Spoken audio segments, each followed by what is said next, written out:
Pemirsa, mantan pemain timnas Belanda, Jordi Cruyff, resmi ditunjuk PSSI sebagai Technical Advisor atau penasihat teknis timnas Indonesia. Hal ini diungkapkan Ketua Umum PSSI, Erick Thohir. Erick mengatakan PSSI dan Jordi Cruyff sudah menandatangani kontrak. Tidak hanya membangun tim nasional, perbaikan daripada tentu grassroots, perbaikan liga dan lain-lain, tetapi memang kita memerlukan individu-individu yang memang bisa menjadi bagian kita membangun daripada program-program besar kita ke depan.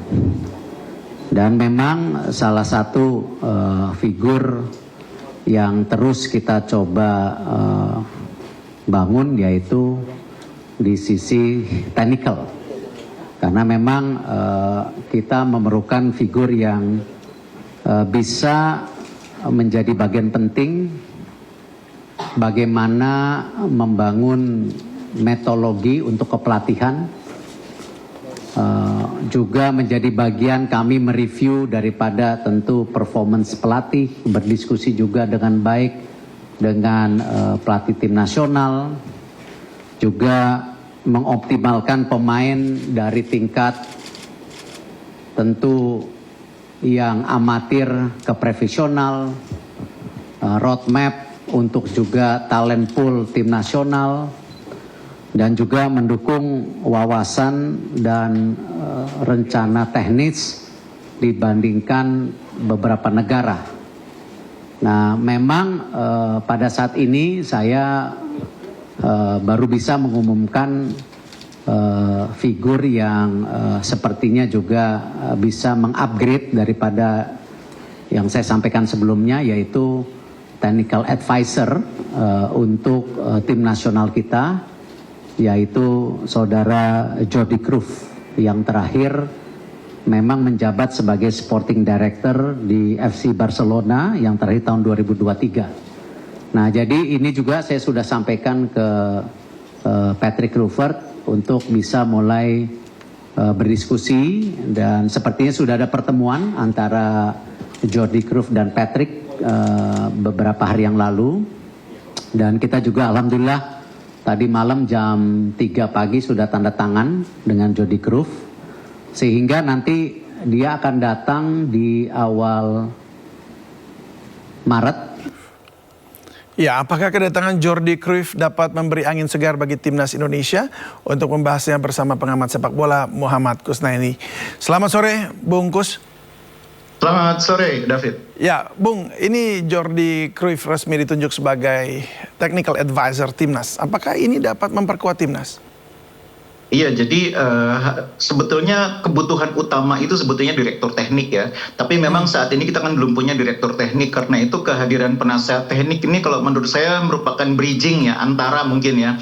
Mungkin kedepannya Pak Erick nanti akan mencoba mencari direktur teknik yang definitif.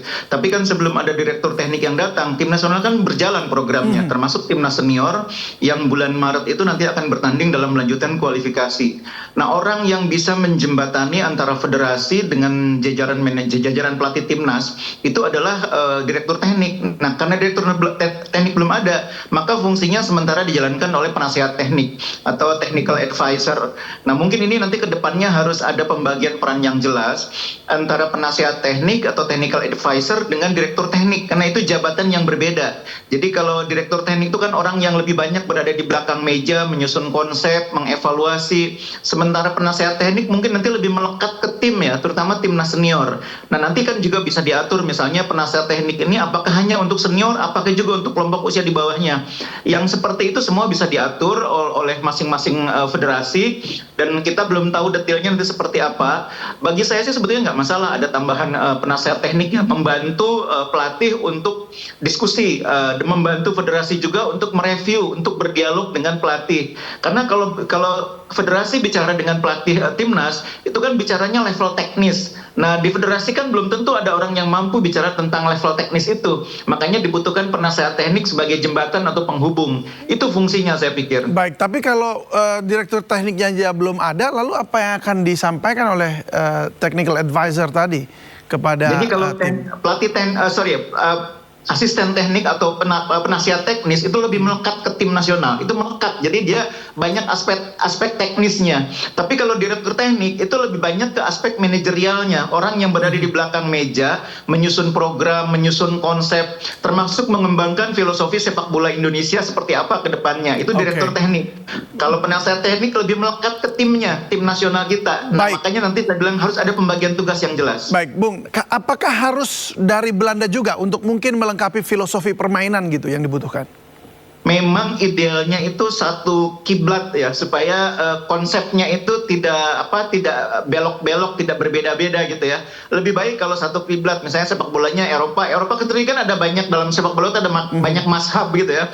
Ada mazhab Belanda, ada mazhab Inggris, ada mazhab Jerman, ada mazhab Eropa Timur gitu ya. Nah itu kan beda-beda. Nah sekarang tampaknya memang diarahkan supaya kita lebih ke Belanda, karena tim nasional kita sekarang ini seniornya terutama itu banyak memakai pemain yang latar belakangnya Belanda. Masih masuk akal buat saya sih. Yang penting nanti pembagian tugasnya jelas, jangan sampai tumpang tindih.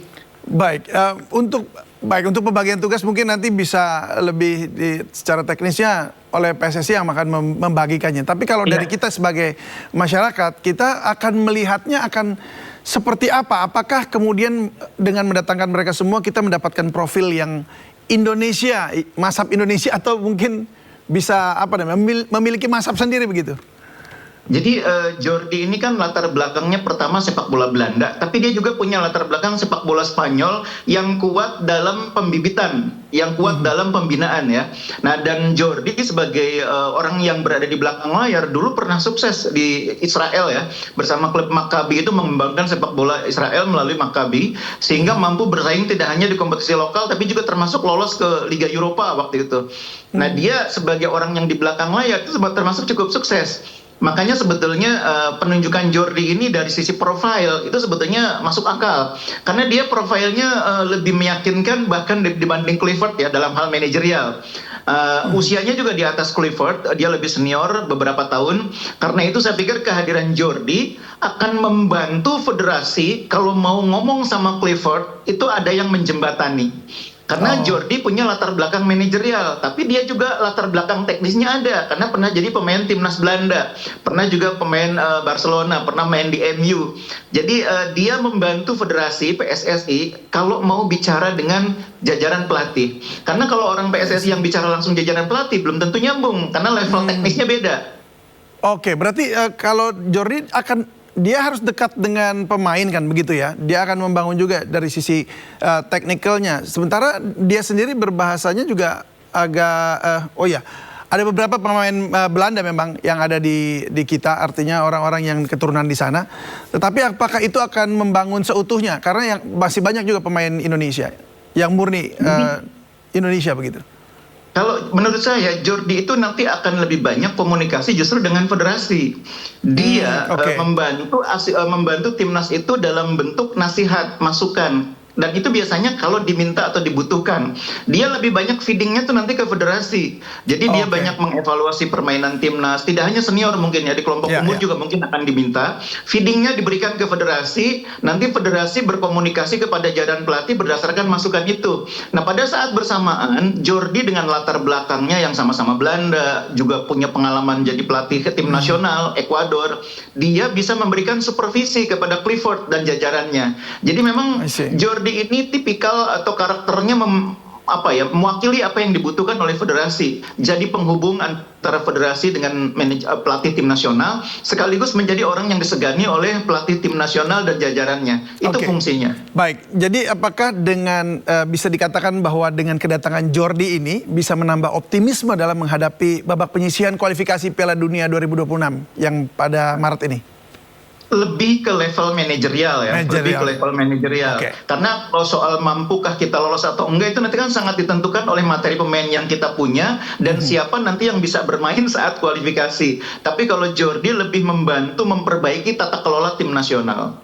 Baik, untuk prestasi Indonesia, bicara soal tata kelola, apakah ini memang bersinggungan langsung begitu sehingga harus mendatangkan si Jordi ini terlebih dahulu dibanding direkturnya barangkali?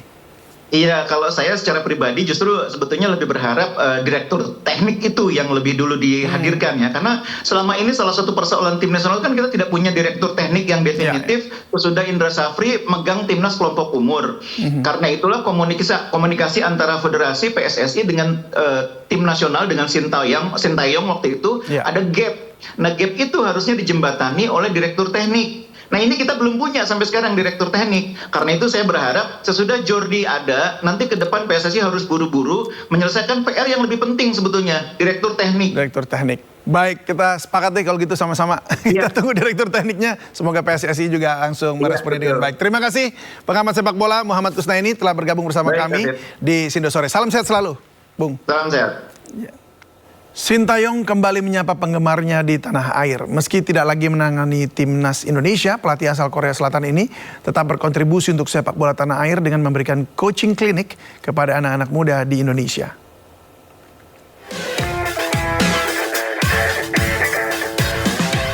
Terjawab sudah kedatangan mantan pelatih timnas Indonesia, Sintayong, ke Indonesia.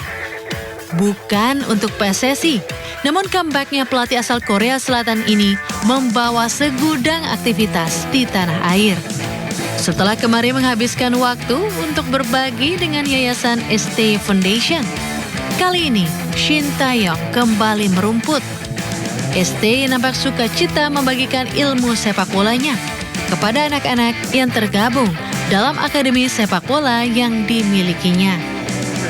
ST tak sendiri bersama pelatih kiper Coach Yoo Jae-hoon.